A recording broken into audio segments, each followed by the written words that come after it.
Special thanks to 753 Academy for sponsoring this episode. No matter where you are in your fitness and health journey, they've got you covered. They specialize in helping you exceed your health and fitness goals, whether that is losing body fat, gaining muscle, or nutritional coaching to match your fitness levels. They do it all with a written guarantee for results, so you don't waste time and money on a program that doesn't exceed your goals. Their martial arts programs specialize in anti-bullying programs for kids to combat-proven Filipino martial arts. They take a holistic, fun, and innovative approach that simply works. Sign up for your free class now at 753academy.com. Find the link in the show notes. Welcome to the Wounds of the Faithful podcast, brought to you by DSW Ministries. Your host is singer, songwriter, speaker, and domestic violence advocate Diana. She is passionate about helping survivors in the church heal from domestic violence and abuse and trauma. This podcast is not a substitute for professional counseling or qualified medical help. Now, here is Diana.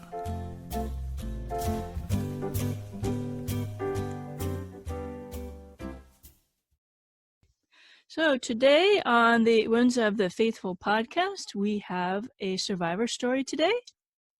So please welcome Ashley to the show. Thanks for coming on the podcast and sharing a bit of yourself with us. Hi, you're welcome. I'm glad to be here. I haven't seen you since the girls, we went over to Starbucks for an outing and we had that incident with the spider. Yes, I know, multiple spiders crawling around the table and on you. Oh, well, I thought that Kelly had killed the one on the ground, and then we found out there was another one, and it was on my shoulder. And you want to see me freak out?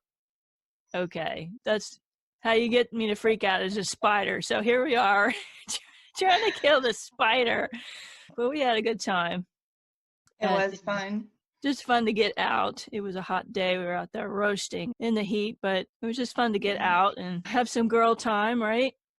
Yes, definitely. We needed it. So let's get to know you a little better. So give us a little introduction about yourself. What general part of the country are you from? And are you married? How many kids you got? What do you do for a living? That kind of stuff. Okay. Well, my name is Ashley and I live in Arizona. I've been here for 5 years now.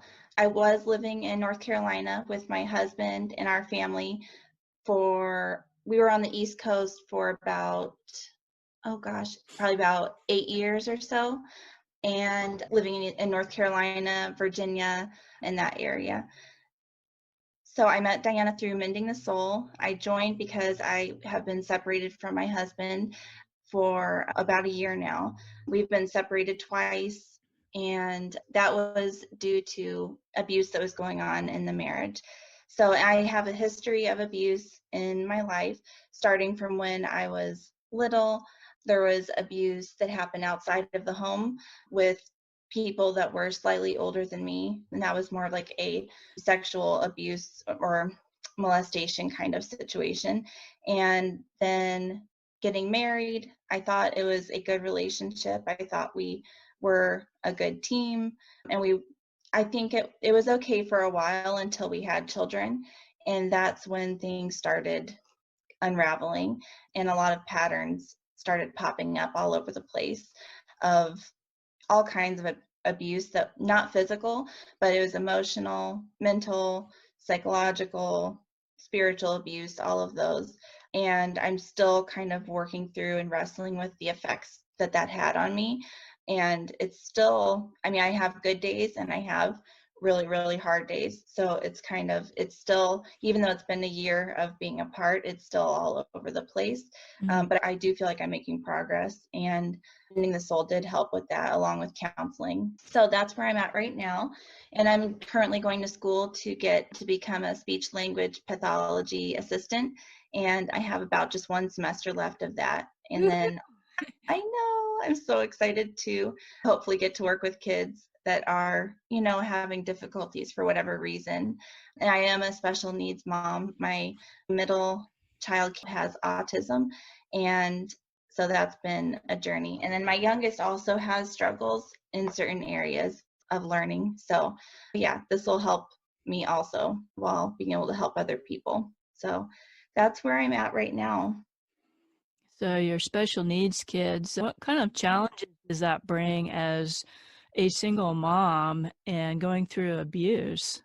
Oh gosh, I hadn't really thought of it in that context before, but it's a lot because as a parent, you're trying to focus on their needs and trying to meet them where they're at, but at the same time, you're trying to meet yourself where you're at. So it's constantly trying to think of everyone's needs and trying to meet everyone where they are, including myself. So it's a lot to think through every day. Yeah, but I love them. And I mean, it's amazing to see their growth. And yeah, but it is definitely a struggle. So your kid's free today, get a break.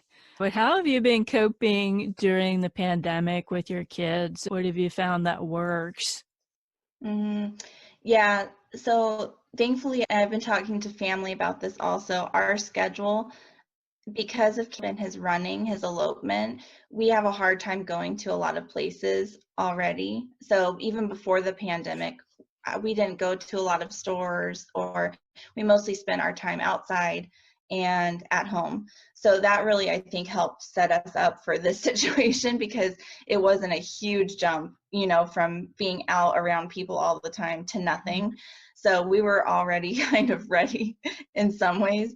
So it's a lot of time outside as much as we can. The kids love roller skating, they love swimming, they love, just being outside, doing anything they can. So that, and then even doing games inside the house together is fun, like pillow fights or box. Like my youngest likes to he's practicing boxing, and he loves to like I put on the oven mitts, and then he has his little boxing That is gloves, so and cute.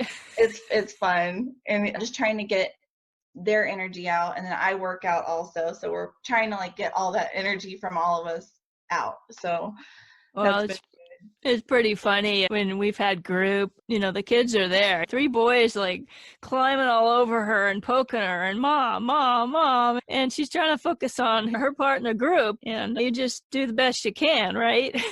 Yep, exactly. I think it's learning to just roll with it. So it's yeah, and the pandemic continues to teach us that, I think, is we just have to be able to roll with it as it comes. Wow. Oh. So tell us a little bit more about your upbringing. Were you raised in a Christian home? Not with my mom and my stepdad, who I lived with later, but my grandparents, who I lived with when I was little, they took me to the Nazarene church, and I was a part of that community.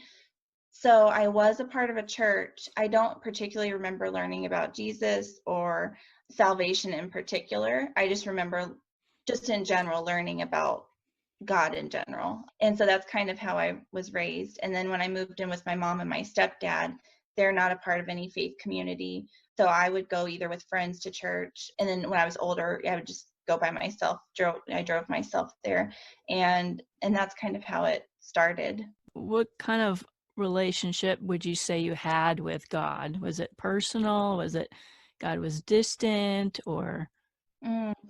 I think when I was very little, I didn't feel like I had a relationship really, but I always, as I got older, I remember always feeling like he was there. I remember always feeling like I didn't quite understand how I knew that, but I just felt like he was there with me. And then as I continued learning more, and especially after especially after my daughter was born, I really realized the connection with Jesus and had my relationship with God through him. And so that's when it really became very personal. So in the last 10 years, more so. You remember when you actually made that decision? Was there a day? Yeah, I don't remember the date, but we had started having struggles in our marriage pretty soon after Ava was born. And I was feeling so confused and so lost, and I needed to be doing more. And so I was going through the Love Dare book, and in there, it was really a really good book for that moment. And it lays out scripture each day, and at the end, it gives you an opportunity to accept Jesus. And I remember being so blown away during that book because no one had ever explained to me the importance of Jesus and what he did for me. And so when I was like, why Wow. have I not heard this? Like, oh my gosh. And yeah, and so at the end, I remember just sitting at the table crying, like I could not stop crying. And it was like something inside of me just clicked. And yeah, so I said the prayer, and a lot of things changed after that and continue to change. Wow, I've never heard a story like that. I had the Love Dare book. Actually, the guy I was dating that was abusive to me gave me that book, and it was really strange. He tried to get me to go back to my ex-husband, who was my one abuser. And it was an excellent book, but at that time, there wasn't going to be any parting of the Red Sea miracle with my ex-husband. I kept telling this guy, we're already divorced. It's over. Yes. I'm moving on.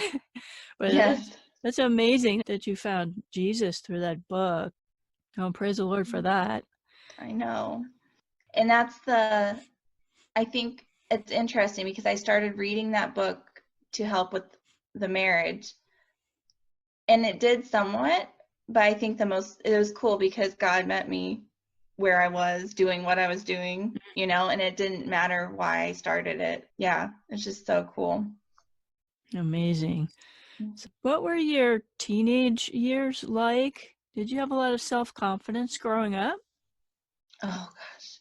I would say no. I mean, middle school was really hard for me. I had a lot of rejection and embarrassing things happen, and they kind of linked with the abuse that happened when I was younger. And so that I spiraled quite a bit there. And I think, decided that I wanted to protect myself. And so I decided, okay, I'm going to get straight A's in school.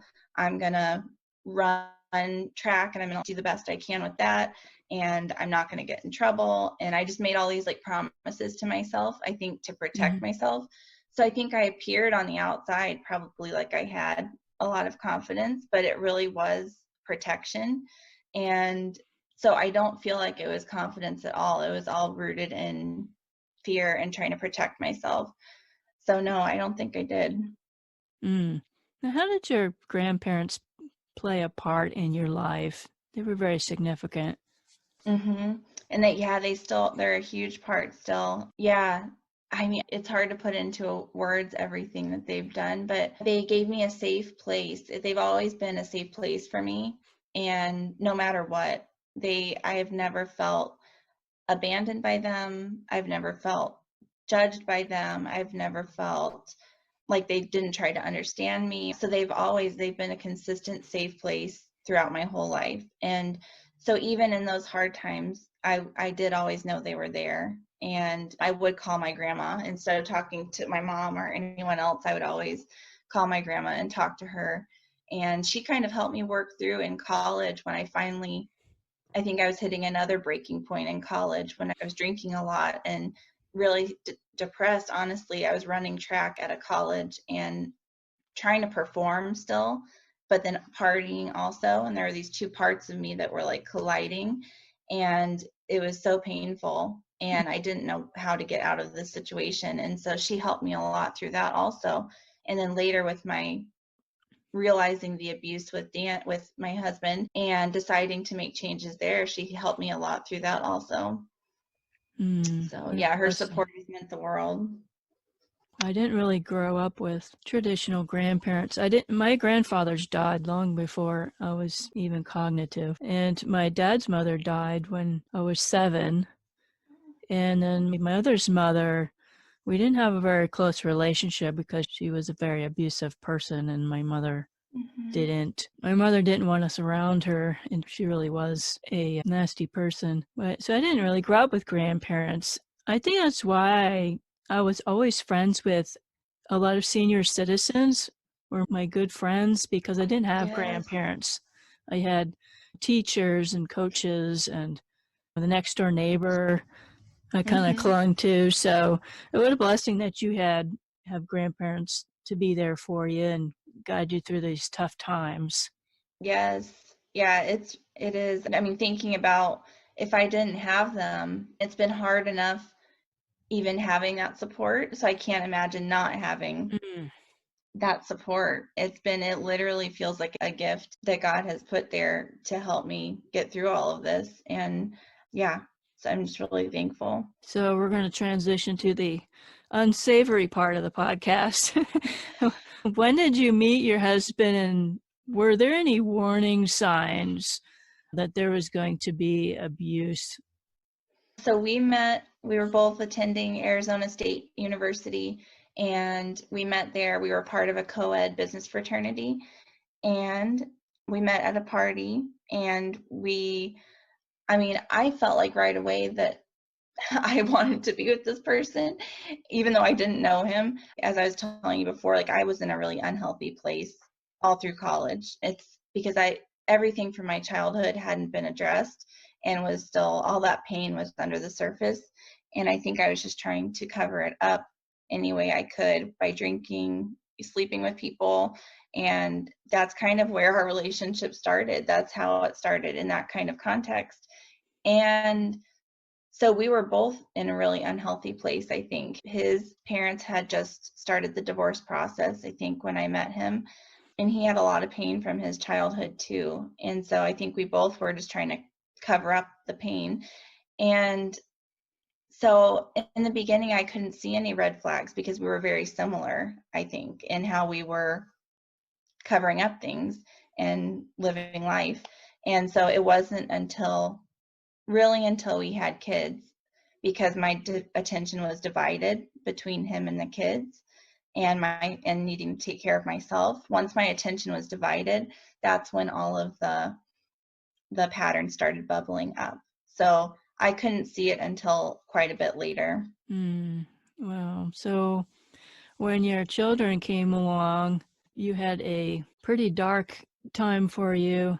Did you want to share about the birth of your children? Yeah, I can.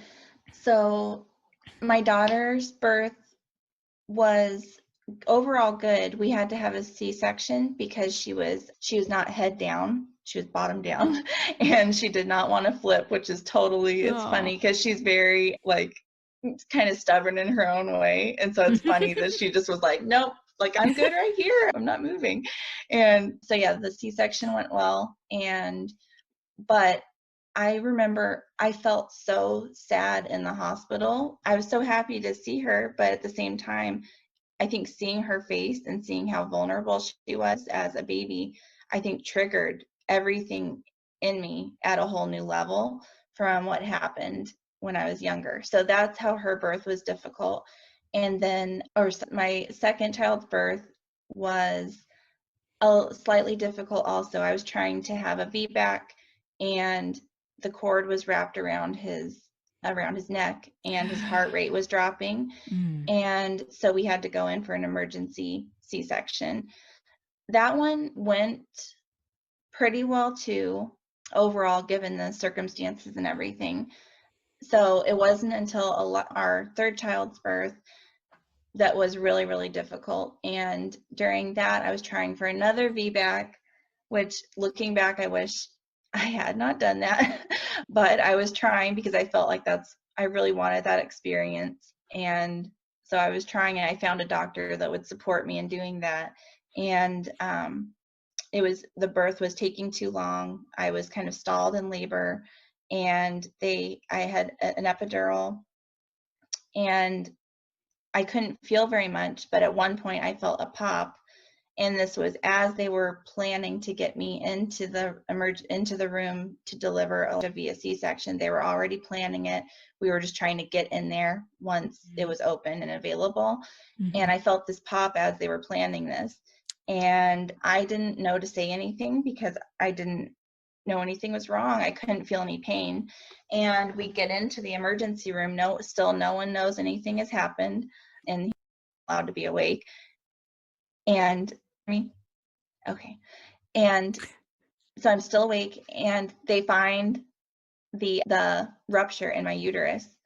And I lost about probably half my blood. And so that was very, very traumatic in and of itself.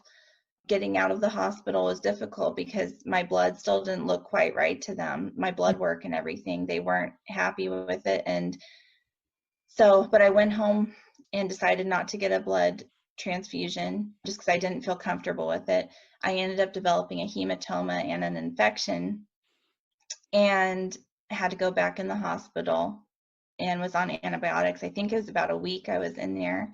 And so when I came home, was experiencing PTSD symptoms, but didn't understand that's what it was.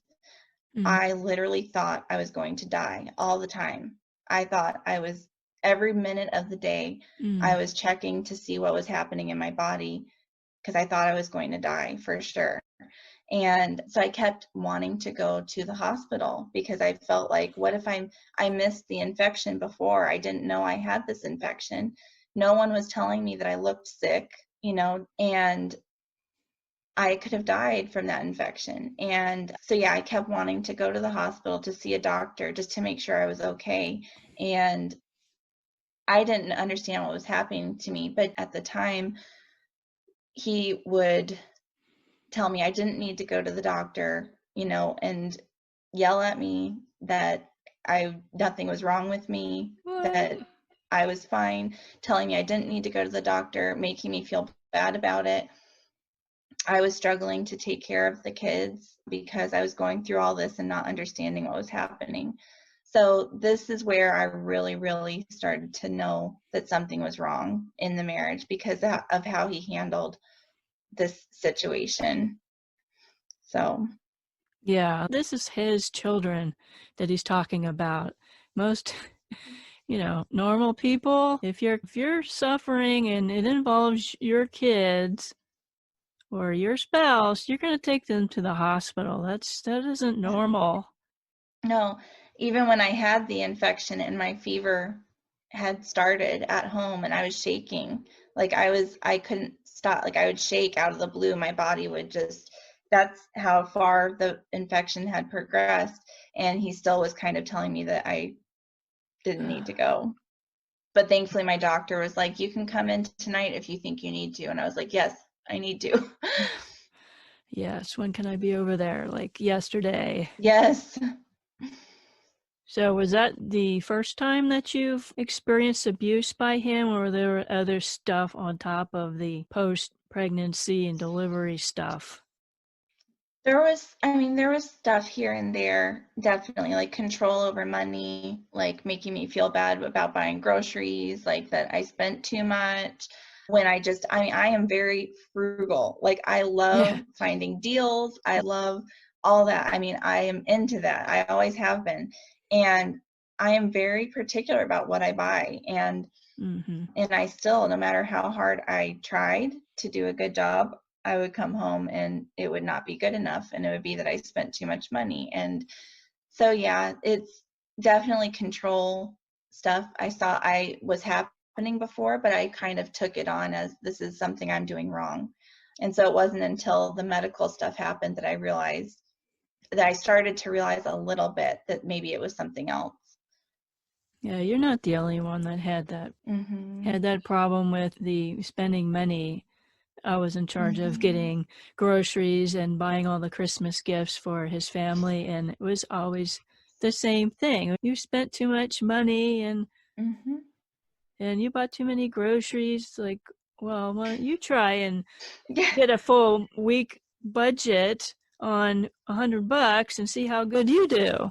Exactly. Or you buy all the presents for your family and see how well you do on the budget you gave me. Yeah, the control, the verbal and emotional abuse. It's not just physical, folks. Your abuser can make your life a living hell without laying a finger on you. Yes. And I think that's what I'm realizing now is I still have physical issues related to the abuse that happened when Elijah was born. I have heart palpitations that I believe come from a mixture of what happened to me physically, but also what happened to me emotionally, that I felt so abandoned and so confused during that time because of what was being told to me by my husband. And yeah, and just realizing the extent that the damage goes it's very different than, I mean, physical abuse and emotional abuse have some similarities, but yeah, the depth doesn't change just because we can't see it on the outside. Exactly. Mm-hmm. When did you decide enough is enough? I need to get out now. Was there a specific day or an event? Well, there were two, it happened twice. So it happened in North Carolina. He was continuing to escalate as far as like telling me he was suicidal, which I believe he is, but he uses it in certain ways to get me to stop doing things that he doesn't want me to be doing, like spending time by myself outside of the house or spending time with friends, um, not being able to have intimacy and things like that. So he uses that as a way to get me to stop. And so that was escalating. Also, started using intimidation, punching walls in the house, that kind of thing. So, and the friend had no one had ever told me that what was happening was abuse. And I didn't know. I honestly did not know. And someone who had come from an abusive marriage had pointed out to me that I had told her what was happening at home, and she was like, that is abuse. And I was like, what? Are you serious? Like, I was in shock that I didn't know that. And I think that was just a wake up call for me. And when I have confronted it, he pushed back right against it and wanted me to come back home. The kids and I had moved to a different house, and we're trying to figure out what to do. And that's when I decided to move closer to my family.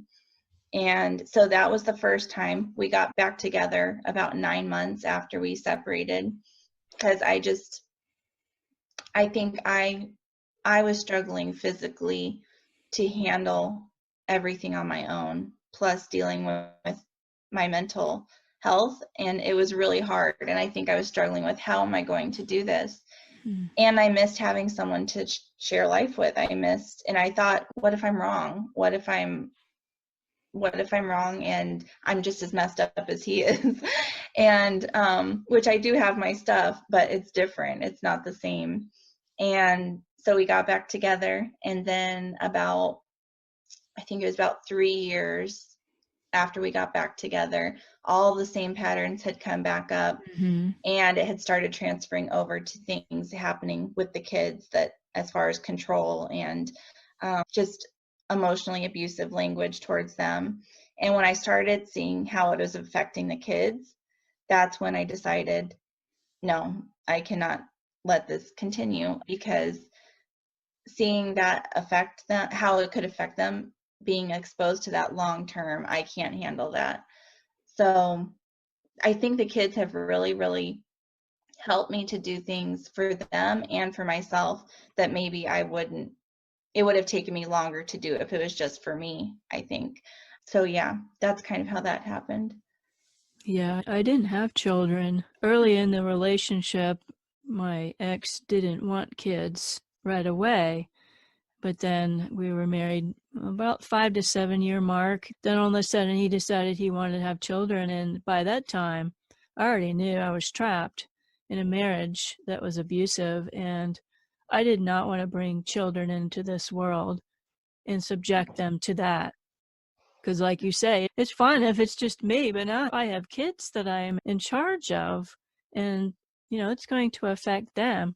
So I just made the decision, and I told him I'm not having children. Sorry, I already have to deal with everything in the marriage. Yes. That I wouldn't have had anything left. But you made a lot of big points in that you didn't know that you were abused. And I was the same way. I was abused for 13 years, and I used to call up one of my closest friends, and I used to cry every time, this man would do something horrible, and I would cry, and what am I going to do? And one day, she tells me, I'm tired of you calling me up and telling me all your stories every time this man does something to you, and you need to get out of there. He's an abusive man. And I'm like, but the church won't let me get a divorce. And she said, God is not going to not love you anymore because you've made the choice to divorce this abusive man. And that was the day that I woke up and I'm like, this is abuse. All this time, that's what this was. And I made the choice then and there, I need to make plans to get out. So when you decided to leave the second time, what were the steps that you took to get out? Let's see. Was So, what was that? Was it similar to the first time or was it different? It was a little bit different. I'm trying to think through it. I was more on my own this time. I didn't have someone, I wasn't seeing a counselor at the time. I wasn't really a part of a group. I think I was the most isolated probably that I have been. And so I think I talked to my grandma and just telling her what was happening. I also listened to some resources from Leslie Vernick, and there was one in particular, I can't even remember what it was called, but it was about, oh gosh, I can't remember specifically, but it was how a man was treating his wife in the Bible. And I think it was the Levite, maybe, the story of the Levite. And when I saw there just the implications of abuse and the effects and the seriousness of it, and that's not what God wants for me. I think once I saw that, that's when it really clicked. And I was also getting so low physically that I knew I had to do something. My body was starting to react to all of the stress and abuse, heart palpitations, just constantly tense, feeling like something's going to happen. And so I think all of those things and seeing the effect on our kids, that's when I decided just to let him know that I'm not okay with it. And I'm trying to remember, even we had a conversation and I let him know I think we need to be separated. And at the time he agreed with me that we need to be separated, but he wanted us to stay in relationship still, even though we were separated. But I knew in my head that I was done. But it was good because that kind of started the process, even though he thought that, in his head, he thought we would work it out eventually. I think it started the process, and we lived in separate places. And then it just has continued from there with filing divorce. So you're still in the middle of the divorce proceedings now, right? Yes. What's your interactions been with him through this proceedings? It's been just on and off communication. With him, he's not outrightly like glaringly abusive, especially in text messages. That's never been how he is, really. It's more covert. So the communication part, except for about a year ago, we had a situation where he wouldn't leave the house, and that's when I stopped being able to let him be here with the kids. But besides that, the communication has been minimal, thankfully. It's more been through money that the abuse has continued, and also through the legal proceedings. What he's asking for legally feels like abuse also. Yeah, he was like canceling credit cards and stuff on you. Yes, exactly. Yeah. So it's those like subtle, under the radar, where people won't notice really that the abuse is still happening. Yeah, so you look like the bad guy because you're leaving your husband, but he's like trying to sell the house out from under you and the kids and cutting your credit cards. And it's like, how are you going to feed the children? Where are they going to sleep? I mean, these are your children. It's insane. Yep. Your spouse makes you look like, or it makes you feel like you've lost your mind, or well, like you said in the first time you left, well, maybe he's not that bad. Maybe I'm crazy. Maybe it's not him. It's me. No, that's what they do. That's what they do, is they make you question your sanity and the reality of the situation. And that is the hardest part for me, especially right now with thinking about having to share my story with the court, with people maybe who side with Dan, and having him there in front of me as I share what has happened. I'm really struggling even right now with, yeah, do I know what's real? Can I hold on to that and not get confused? So that's how the effects of psychological abuse go so deep. Like, even if you know the truth, it can create this pattern in your brain where you start questioning yourself, questioning what you know, and I tend to go back to seeing it as my fault.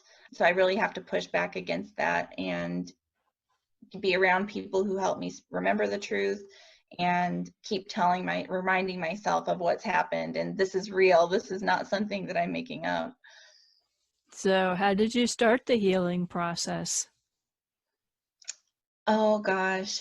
I mean, I think it's been a constant process of trying to put myself around people, like I said, who will tell me the truth and about myself and about the situation and how God sees me. So I went back to counseling recently after our Mending the Soul group ended. I realized I needed to be around people still, and I needed people to speak that truth. So I went back to counseling, and that's helped a lot. Still listening to voices that remind me of how toxic that kind of situation is and that I don't need to stay in that environment. And also, it's just, I think, a process of acknowledging how much all of it hurt, acknowledging the damage that was done, and just the reality, letting myself accept the reality of the situation while also taking care of myself, like mentally, physically, and all of that. So it feels like a full-time job sometimes, just trying to keep myself going in the right direction. But I feel like I'm learning about what I need and trying to meet those needs the best I can. Would you recommend Mending the Soul to others? What was your experience with the group? Definitely. Yes, I would recommend it. Yeah, that was a first for me, being around other women who have been through abuse. And I think that alone is huge. Just being able to hear other people's stories and realizing that the patterns are the same, even though the situations are so different. And the effects can be very similar too. And also the steps to healing and processing what happened are so good. So it's just that combination of community with people who have been through it, and also the path to working through what happened to you. Well, I'm glad that it was so helpful to you. I've definitely seen some changes in you from the beginning when you joined the group and now. So I hope that's an encouragement to you. You seem so more confident and you recognize those red flags. You understand now what he's doing to you when he's talking to you. He's gaslighting you. He's narcissistic. He's being manipulative. You're recognizing those things, whereas you might not have seen those things before. Mm-hmm. And talking to our listeners that are going through abuse right now, or maybe they just left their abuser, what advice would you give to someone else who's being abused right now? I think that I would say to take care of yourself and to think about what you really need, that it's not wrong to think about what you need and where you're at. I feel like a lot of times, especially in Christian communities, we take on this idea that I think thinking about ourselves and what we need is selfish or wrong. And I feel like that mentality set me up to stay in that situation a lot longer than I probably should have. So yeah, just considering what you really need and getting people around you that will help you decide what steps you need to take to get into a better position, a better situation where you can have healing and just to feel better. So I would say, take care of yourself and get people around you that can support you and help you make a plan. Mm-hmm. Very good advice. What would you say your relationship with God is like now that you've gone through some of your healing process? It's good, but I still struggle with not putting the characteristics and protecting myself from God, I guess. I have a hard time like not distancing myself. And so it's always reminding myself that he is safe, that he cares about me, that he's leading me through this, and that I can trust him. So it is really good, but it is a constant journey, also reminding myself of the truth over and over so that I can keep coming back to him and not hiding. Oh, that is so true. It is a journey, and it's messy sometimes. But God understands. He's there, and he's going to be patient and waiting for you while you're still figuring things out. And awesome. Yes. So, like, we have a music segment at the end of the episode. I don't suppose you sing or play an instrument or juggle or anything like that?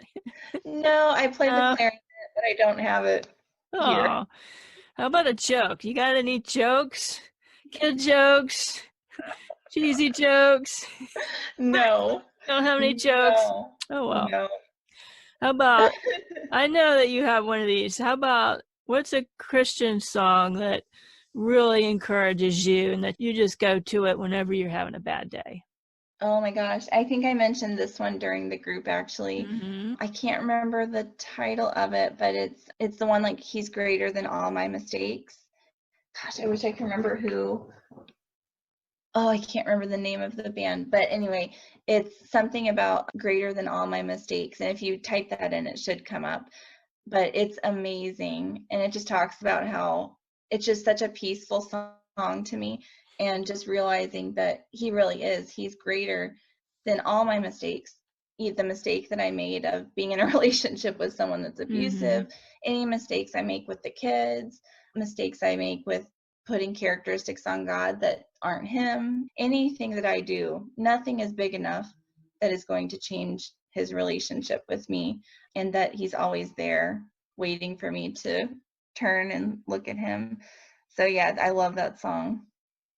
I will definitely put that in the show notes for people to look that up, because I did listen to it when you mentioned it the first time, and it is an awesome song. Yes. But I so appreciate you coming onto the show and sharing your journey with us. You're welcome. Thank you so much for having me. So I hope you really enjoyed Ashley's story today. She had a lot of great nuggets to share with you. And I've heard her story before, of course, in a lot more detail, a lot more gory detail, but you can tell that she is an awesome lady, an awesome mother who's gone through so much, so many challenges, yet the Lord has really blessed her life, blessed her kids. How did you feel about what Ashley said? Can you relate to any of the struggles that she's had, that she's continuing to go through? Do you have a prayer request that you'd like me to bring before the Lord? I have my personal time with the Lord, usually at breakfast time, so I'd be honored to pray for you. So until next week, choose one thing, just one small thing today to get you closer to your healing goals. Thank you and God bless.